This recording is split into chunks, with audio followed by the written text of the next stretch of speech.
AP assembly budget సమావేశాలు మంగళవారం ఉదయం 9 గంటలకు ప్రారంభమయ్యాయి. అలాగే 10 గంటలకు శాసన మండలి సమావేశాలు ప్రారంభమయ్యాయి. ఉభయ సభల్లో ప్రశ్నోత్తరాలు కొనసాగుతున్నాయి.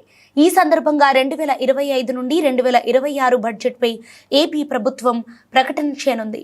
అనంతరం బడ్జెట్పై చర్చ జరుగుతోంది.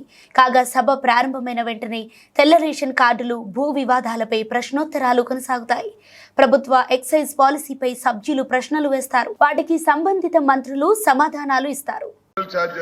నేను చెప్పింది అదే, ఫ్యూయల్ చార్జెస్ ఇందా చెప్పాను. 10,000 కోట్లు షార్ట్ టర్మ్ పర్చేజెస్ ద్వారా విపరీతంగా పవర్ షట్ డౌన్ చేసి మనకు ఉత్పత్తి అయ్యే సోలార్ విండ్ ని షట్ డౌన్ చేసి కక్షపూరితంగా బయట విపరీతంగా పవర్ పర్చేసెస్ చేయడం వల్ల విపరీతంగా ఛార్జీలు చేసి ప్రజల మీద 9 సార్లు భారం వేశారు.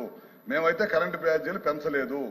వీళ్ళు 2022, 23 పెంచిన ఛార్జెసే, 22, 23, 23, 24 పెంచిన ఛార్జెసే ఇవాళ ప్రజల మీద భారం పడింది. ఇది మేము పెంచింది కాదు. ముమ్మాటికి సభ ద్వారా మీకు తెలియజేస్తానని, ప్రజలకు తెలియజేస్తానని గత అసెంబ్లీలో కూడా చెప్పాను, ఇప్పుడు కూడా చెప్తున్నాను. ఈ ప్రశ్న వేసే అర్హత మీకు లేదు. ఈ ప్రశ్న వేసే అర్హత లేదు. నేను మొన్న కూడా చెప్పాను, మీరు పెంచిన విద్యుత్ ఛార్జీలకి మీరే ధర్నా పిలిపెట్టడం ఇది విచిత్రమైన సంఘటన. అడిగారు, దాన్ని కూడా ముమ్మాటికి మేము ఒక మాట చెప్తున్నాం సార్. విద్యుత్ ఛార్జీలు ఈ ప్రభుత్వం పెంచబోదు.